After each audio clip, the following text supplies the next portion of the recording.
Honourable Speaker, I now move to the second pillar, physical and financial capital and infrastructure. Atmanirbhar Bharat, production-linked incentive schemes are things which I would like to place an emphasis. For a $5 trillion economy, our manufacturing sector has to grow in double digits on a sustained basis. Our manufacturing companies need to become an integral part of global supply chains, possess core competence and cutting-edge technology. To achieve all of the above, PLI schemes to create manufacturing global champions for an Atmanirbhar Bharat have been announced for 13 sectors. For this, the government has committed nearly 1.97 lakh crores over 5 years starting this financial year. This initiative will help bring scale and size in key sectors, create and nurture global champions, and provide jobs to our youth. Textiles. To enable the textile industry to become globally competitive, attract large investments, and boost employment generation, a scheme of Mega Investment Textiles Park will be launched in addition to the PLI schemes. This will create world-class infrastructure with plug-and-play facilities to create global champions in exports. 7 textile parks will be established over 3 years. Infrastructure. The National Infrastructure Pipeline, which I announced in December 2019, is the first of its kind. Whole of government exercise ever undertaken by Government of India. The NIP was launched with 6,835 projects. The project pipeline has now expanded to 7,400 projects.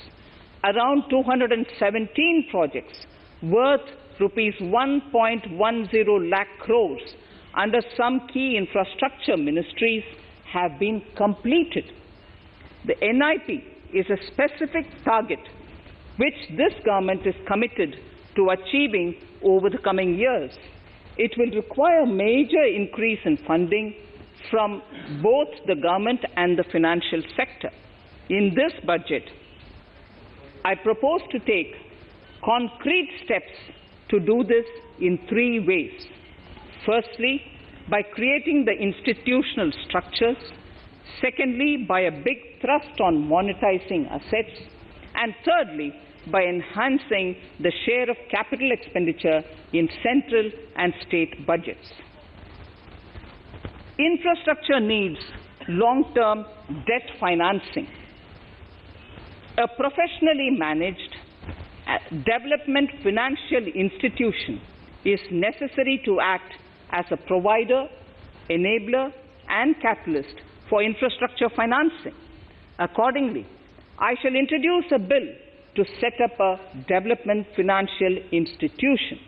I have provided a sum of 20,000 crore rupees to capitalize this institution. The ambition is to have a lending portfolio of at least 5 lakh crores for this DFI within 3 years' time.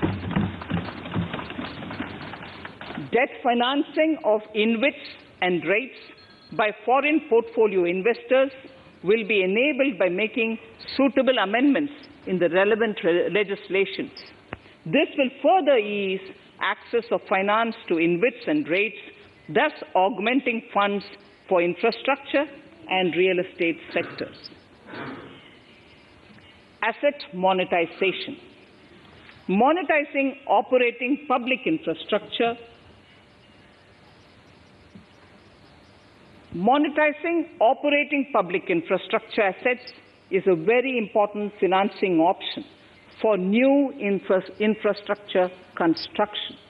A national monetization pipeline of potential brownfield infrastructure assets will be launched.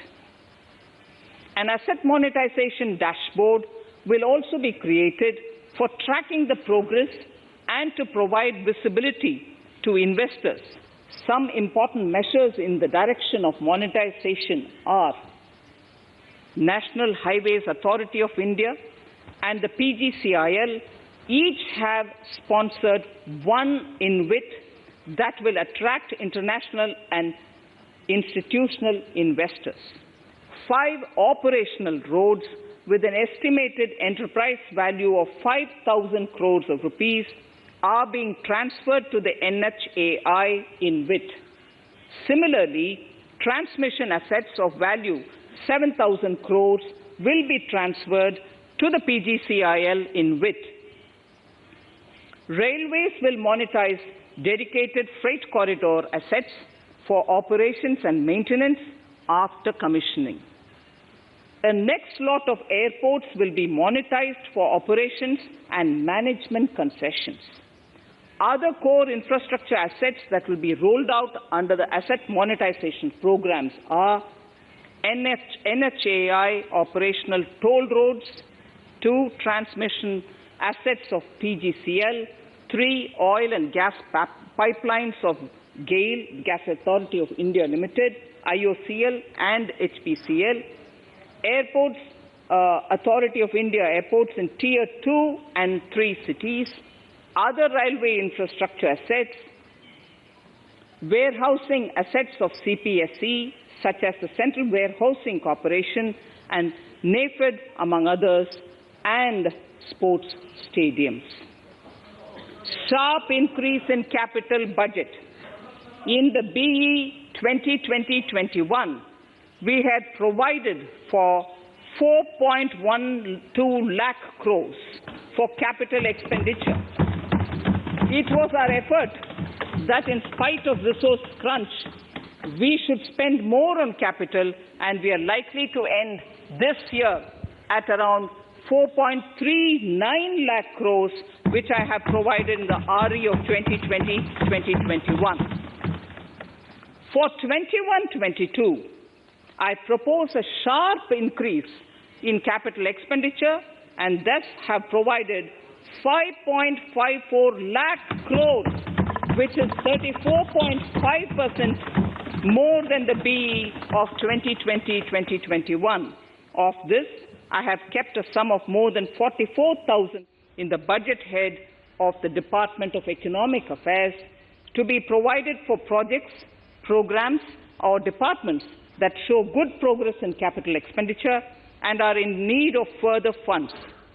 Over and above this expenditure, we would also be providing more than 2 lakh crores to states and autonomous bodies for their capital expenditure.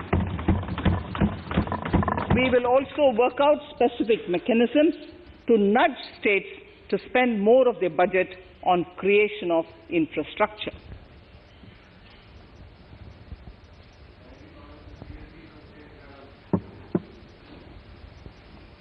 Roads and highways infrastructure. More than 13,000 kilometer length of roads at a cost of 3.3 lakh crores has already been awarded under the 5.35 lakh crores Bharatmala Pariyojana project, of which 3,800 kilometers have been constructed. By March 2022, we would be awarding another 8,500 kilometers and complete an additional 11,000 kilometers of national highway corridors. To further augment road infrastructure, more economic corridors are also being planned. Some are 3,500 kilometers of national highway works in the state of Tamil Nadu at an investment of 1.03 lakh crores. These include Madurai-Kollam corridor, Chittoor-Tachur corridor, and construction will start next year. Second, 1,100 kilometers of national highway works in the state of Kerala at an investment of 65,000 crores, including including 600-kilometer section of Mumbai-Kanyakumari corridor in Kerala. Third, 675-kilometer of highway works in the state of West Bengal at a cost of 25,000 crores, including upgradation of existing road Kolkata-Siliguri.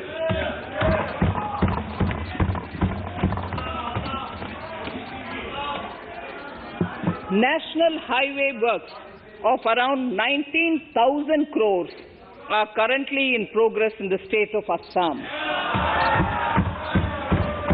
Further works of more than 34,000 crores covering more than 1,300 kilometers of national highways will be undertaken in the state in the coming 3 years.